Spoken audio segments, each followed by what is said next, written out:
Good morning, everyone. Welcome to this week's Republican Media Availability. I'm Kimberly Wirtz, Communications Director for the Washington State Senate Republican Caucus. With us today from the Senate are Senate Republican Leader John Braun from the 20th Legislative District and Senate Republican Budget Lead Chris Gildon from the 25th. From the House, we have House Republican Caucus Chair Representative Peter Abarno, also from the 20th Legislative District, and House Republican Floor Leader Representative April Connors from the 8th Legislative District. Before we get started, I wanted to mention that we have floor action scheduled in the Senate at 9:30. So I will be asking reporters to limit to one question today, please. If you have follow-ups, you can reach me afterwards and I can put you in touch with legislators. So with that, I'll turn it over to Senator Braun for opening comments. All right. Well, thank you, Kim. Good morning, everyone. Thanks for being here. Sixth week of session, approaching cutoff today, so a lot going on. And of course, we had the big debate on the income tax bill in the Senate floor yesterday. Sadly, that bill moved forward, but we're counting on our House members to bring some sense to the Washington State Legislature as it gets debated over there.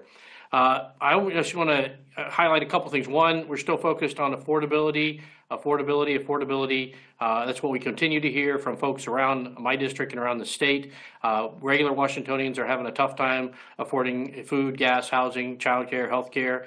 And sadly, our Democratic colleagues think that only way to solve this is by collecting more tax money and redistributing it in the hopes that they can somehow solve this problem. And there couldn't be more on the wrong track. And I don't want to just focus on the income tax, which we talked a lot about. I want to also focus, highlight that there are 72 taxes in play in the legislature right now. It's hard to believe the number's that high. And there's half a dozen that are coming up for a hearing the day after tomorrow in the Senate, things that will absolutely drive up affordability, things that will drive up healthcare costs.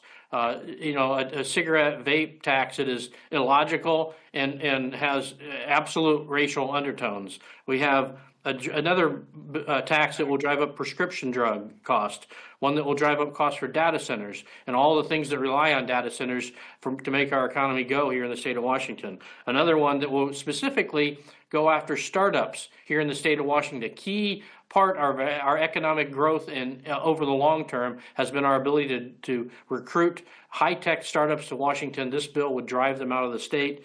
We have one on grocery bags, will drive up the cost of groceries. And finally, maybe the most egregious one that will assess companies a fee, but really a tax on any of their employees that use Apple Health or Medicaid. And they do it in a way that's, I think, deceptive. They want to charge the full price, even though the state only pays 10% of the price. They want to charge the full price, roughly just under $700 per person per month. It adds up to a tax on businesses around the state that employ part-time employees of about just over $1 billion. This isn't something we're reimbursing the federal government. This is something they're considering using to balance the budget. It's absolute craziness. The desire and the willingness to tax to solve every problem simply will not stop here in the state of Washington. And we're going to continue to fight back on it. I hope each of you will cover these taxes and make sure the public understands what's happening here in Olympia when it comes to affordability and going in the wrong direction here in the Washington State Legislature. I'm going to stop right there and turn it over to my seatmate and friend, Peter Abarno from the House. Thanks, Senator, and thank you all for being here. And I'm sure you have questions, so I'll try to be brief. But House Republicans are also still raising concerns over, the affordability issue as well as accountability, and I think that's reflected in, the 6 weeks of floor speeches, amendments, and motions. One thing I'll comment is we had the first revenue forecast of the year that showed really mixed results, and while there's some projected general fund revenue increases to the tune of about $1.8 billion over the next 4 years, really just gets us back to where we were at the end of last session. I think to note, much of it's a result of the largest tax increases in state history, and you can see that in the B&O tax generation. And while the state may claim to have more money, or House Democrats might, it's at the expense of small business owners and working families who really have less, which we discussed on the House floor over and over again the fact that affordability, as Senator Braun said, is still the number one issue House Republicans are hearing from constituents around the state, and House Democrats are not addressing those affordability issues by passing bills that would provide relief at the kitchen table for families and for small business owners on Main Street. And that being said, we looked at a number of different policies that we addressed just in the past week, from data centers with a massive tax increase and doing so to try to prevent the innovation and economic development in the state of Washington, and even you're looking at the low income energy assistance program. The state, I raise the kind of irony and the hypocrisy because we've had so many self-inflicted wounds in the state of Washington because we've not handled our energy sector well. We've not had a policy of energy diversity to drive costs down and to make sure we have energy security. And what we saw in the past week is, having to fund low-income energy assistance programs because people just can't afford to keep the lights on and heat their homes because we've just made it unaffordable. And we look at the data center bill, and we're almost making it impossible to create jobs and innovation in the state of Washington because we've ourselves as a state have not really addressed that energy issue and done it in a good way. So most of what we're seeing is just trying to fix these self-inflicted wounds. We also saw the fact that, with the Left One bill, House Democrats raided that by a tune of $4 billion and then siphoned over $500 million to CCA, which again, it's just, to raid a pension plan and then to say we're going to take $500 million and put it in CCA rather than what House Republicans said is if you're going to even raid this, which we didn't support, but if you're going to do it, it should be going to students in education like MSOC. It should be going to drive down healthcare costs, going to the affordability issues that Senator Braun mentioned, and it didn't. It went to CCA, and that's just not the right direction for Washington. I think in addition to affordability, government accountability was a huge issue that House Republicans addressed this past week, and just yesterday, making several motions late last night to bring bills to the floor that would hold the state and state agencies like DCYF accountable and save lives of children. There was a Couture bill, a Dent bill, a Alicia Rule bill that we tried to pull to the floor on the 8th order of business to get it to the floor, to get it to a vote, to address these issues.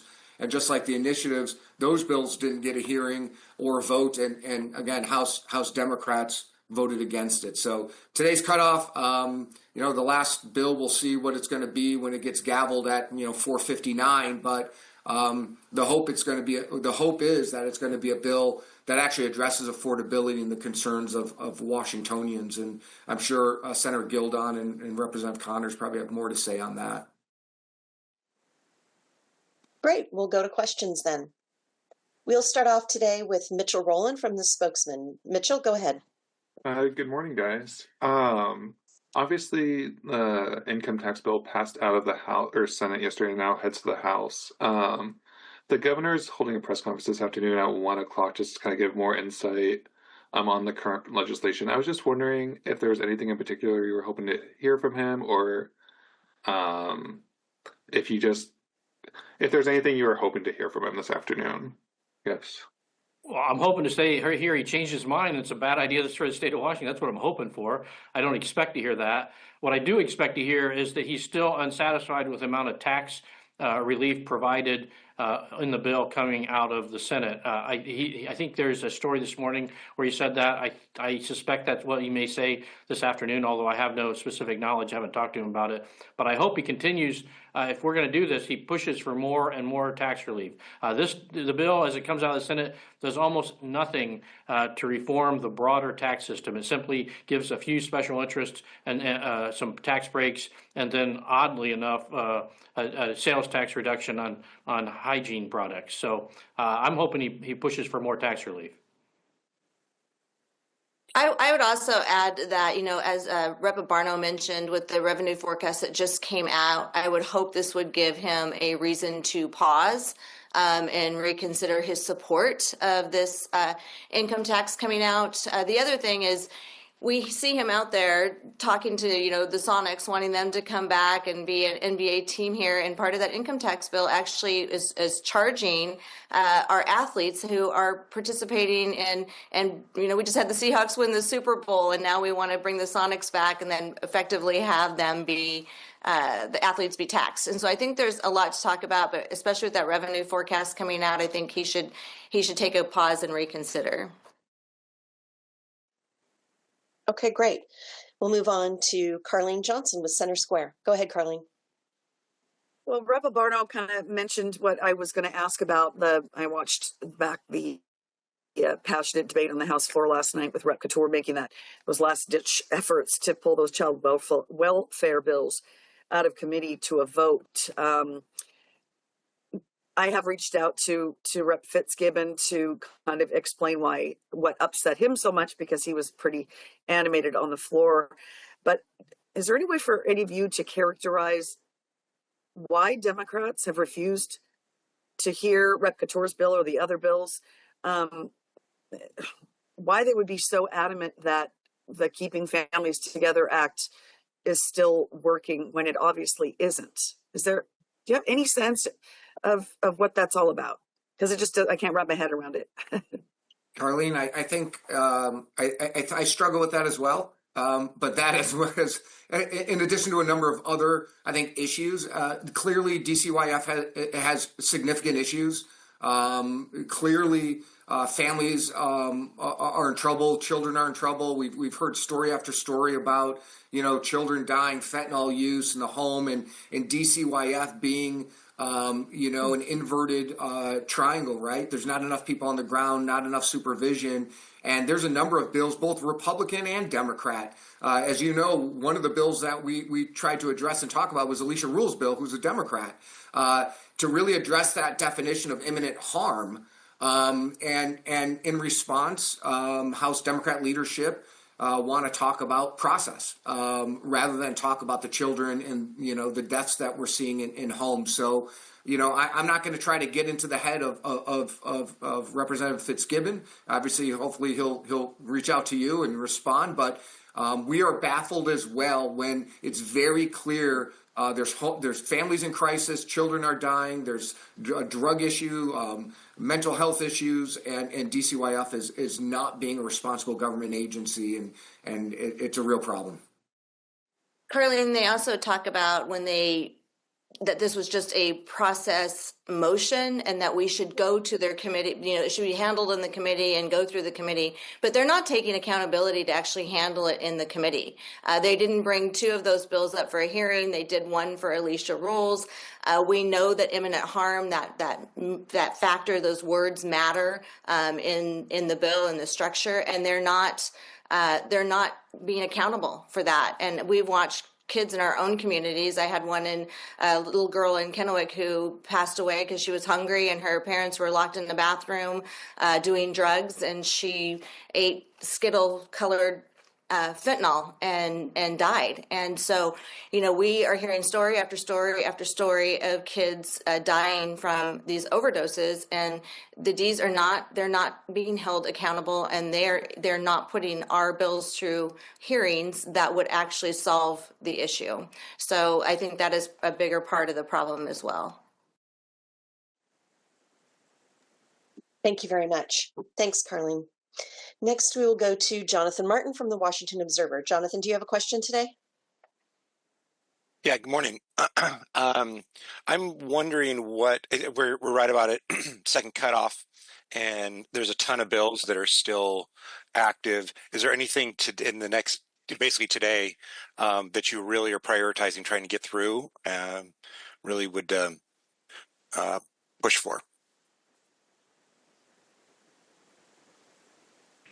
Well, Jonathan, you kind of got us at a disadvantage. We don't spend a lot, a lot of our time, much more of our time is spent stopping bad bills from getting through than getting good bills through. The bills we think are good, sadly, most of them died at policy or fiscal cutoff. But so I won't, I don't have a good answer for your question, but I will, I say today, the one bill that more than any other one that I'd like to stop from moving forward, because I think it has long-term harm for our state, is the environmental crimes bill. This bill is a bill that it goes way overboard, puts both any kind of building, ag, basically every industry in our state at significant risk. And particularly when you look at the goals set by the majority when it comes to changing our energy future and the sheer amount of things we have to build to make that possible, this bill would be a death nail to that effort alone, not to mention housing or ag, which are key parts of our economy and frankly are struggling quite a bit. So I'm not, my day to day is most about stopping bad bills, not about trying to resurrect good bills that we put forward that sadly aren't going to make it. John, give the bill number on that one. If you give me just a minute, I will. Yeah, and I think Rep. Connors probably has a list of bills from the floor team, but I will say, and I agree with Senator Braun, it's about preventing additional tax increases and overregulation. I mean, there's gonna be a lot of defense today in terms of trying to advocate for bills that actually address affordability and transparency and accountability, and pushing back on the ones that are going to continue to increase the cost of living. One of the real trends I've seen in this session is the expansion of authority by state agencies. If you look at, Office of Insurance Commissioner, if you look at the Attorney General's office, and I think Senator Braun brought environmental crimes up, which is a really bad bill because it creates all these new standards and authority by state agencies in the Attorney General's office to not only investigate but punish and expand the role of the Attorney General, because generally the Attorney General doesn't have the authority to prosecute, and many of these they have to get that authority from county prosecutors. A lot of these bills, even environmental crimes, are expanding that authority and really centralizing it here in Olympia. And I think it's just a trend we've seen this recently, but most certainly this session, we're seeing a lot of it. Yeah, I noticed that the 5825, which is the AG's investigations bill, the basically administrative subpoenas bill, it's also passed just recently. Yes. 5360 is the bill number, Jonathan. Thank you. And I want to be clear on that. It's not that we're opposed to good environmental outcomes, and our state has some of the strongest in the country. It's just if we do it in a way that creates such a risk for builders, they just won't invest here. We won't get the things we need to have long-term success. So we have to be very thoughtful about how we address these issues. And Jonathan, I'll just add into, as we are moving towards the end today, the cutoff today, that we still have bad bills that we're fighting over here. And as much as I would like to say there's really great bills we want to continue to get through, our job is to try to stop things that are going to make Washington worse. And we have a JR bill, a juvenile release bill, House Bill 2389, that we have 60 amendments on the bar today that would just basically take and modify their sentences halfway through their convictions. We've seen a lot of really bad public safety bills this year, more focusing on criminals than victims. We have some of those bills left. We also have House Bill 2442, which is a real estate excise tax, which gives councilmatic authority for city councils to be able to and counties to be able to increase their REIT taxes, which on a house, like average price of a home in my district of $490,000 would add another $2,000 to the sale of a home. We also have the bottle bill still in the House, House Bill 1607, which would increase the affordability prices on every Washington resident as they buy beverages in the grocery store. And so we still have, I have pages of bills that we are trying to not move forward right now. And so our job right now is to have a strategy to get those to not make it to the House floor. Thank you. All right, great. Thank you very much. And now we will go to Sarah, and I apologize if I mispronounce this name, Sarah Mizes-Tan with KUOW. Sarah, do you have a question this morning?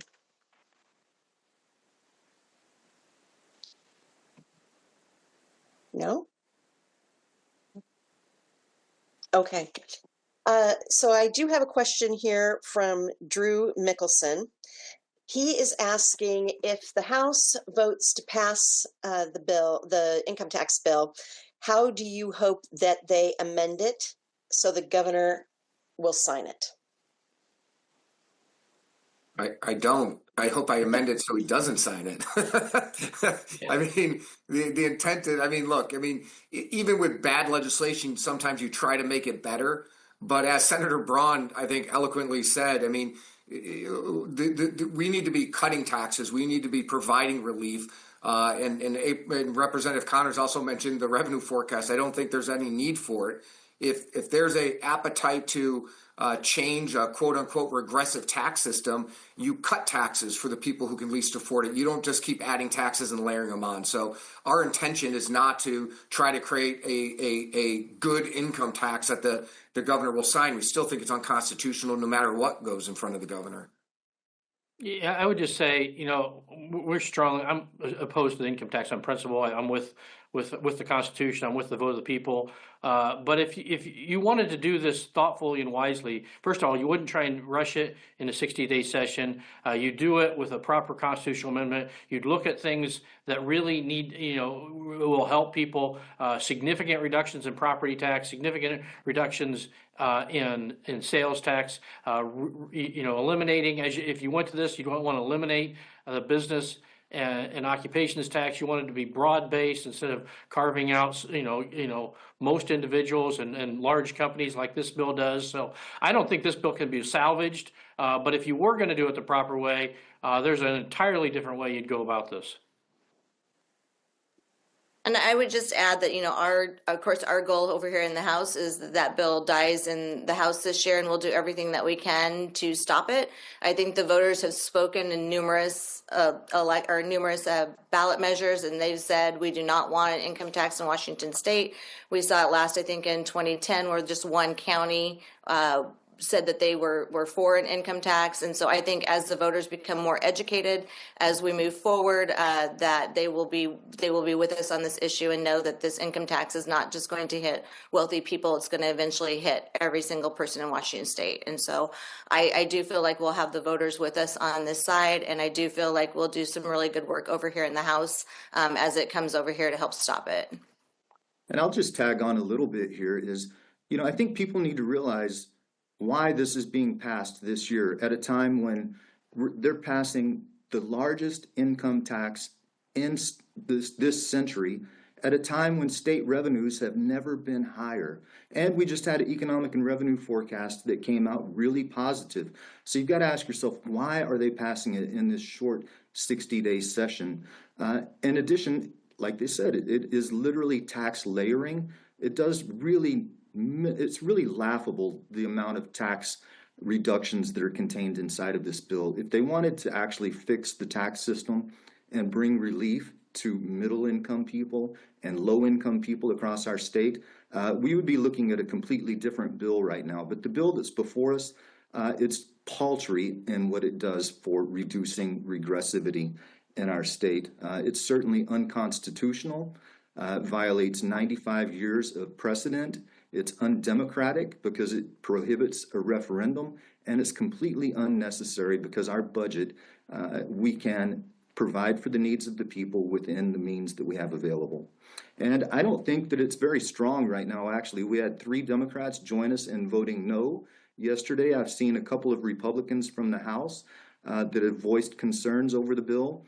And as Representative Connors says, as people get more educated about this, I think you're going to hear more and more people rise up, more than just the 60,000 people who have signed in Senate Ways and Means, which was record-breaking.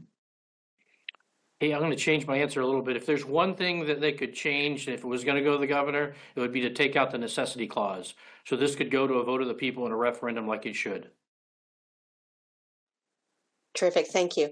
And I noticed that Sarah is got her hand raised now. So Sarah, would you like to go ahead and ask your question? Yeah, can you hear me now? Thank you so much. Sorry. Yeah, just really quick. Do you have a sense of, we heard a lot about Republicans also mentioning that the millionaire's tax doesn't offer a lot of immediate relief. Is there a sense that as it heads to the House, there are going to be any other amendments tacked on, similar to what we saw in the Senate with the diaper bill, other affordability related items like that? Okay, so Sarah, thanks for the question. First of all, I just want to point out this isn't a millionaire's tax. This is an income tax that happens to have a high threshold right now. Senator Peterson was very clear in committee that that's a decision that future legislatures will have the ability to reconsider, and I fully expect they will and bring that down so that everybody's paying this in the future. Beyond that, I have heard, in fact, I heard directly from Senator Peterson, they expect the House to add more tax relief. The governor is certainly pushing for that. I don't have a good idea what that looks like. So far, it's been kind of a dabbling of little things that will help the average person, and then significant tax reductions for large corporations. So we'll see if that's the path that they continue on in the House, or if they do something that really gets after, taxes that are affecting people day to day. Property tax would be the top on my list. Yeah, and I think that when you look at something like this income tax, I mean, the majority has created such an unaffordable state that we're spending most of our time trying to figure out how to create relief. I mean, it's really just tax shifting. It's, taking money out of the pockets of working families and small business owners, and then creating a program for them to have their hand out to try to get some relief. I think with any income tax, whether or not there's relief within the bill or not, the income tax itself is still unpopular and unaffordable or unconstitutional. And so, there may be some tax relief in there, and I don't think Republicans would oppose having tax relief in anything. But again, it doesn't fix the fact that it's an unpopular and unconstitutional income tax. And as Senator Braun said, there were opportunities to really delineate, is this really for millionaires or not? And Senate Democrats refused to say that it will stay at $1 million and above and not drop below that $1 million. And I haven't heard anything different from House Democrats that they have interest in making sure that it doesn't creep down to lower in middle class income. So very concerning. But of course, I mean, we want to see more affordability within any bill. But I just don't know how you fix something that's unconstitutional and so unpopular. And Sarah, as to the strategy, we probably won't be putting our strategy out there about how we're going to take care of the bill and hopefully put it down and kill it this session.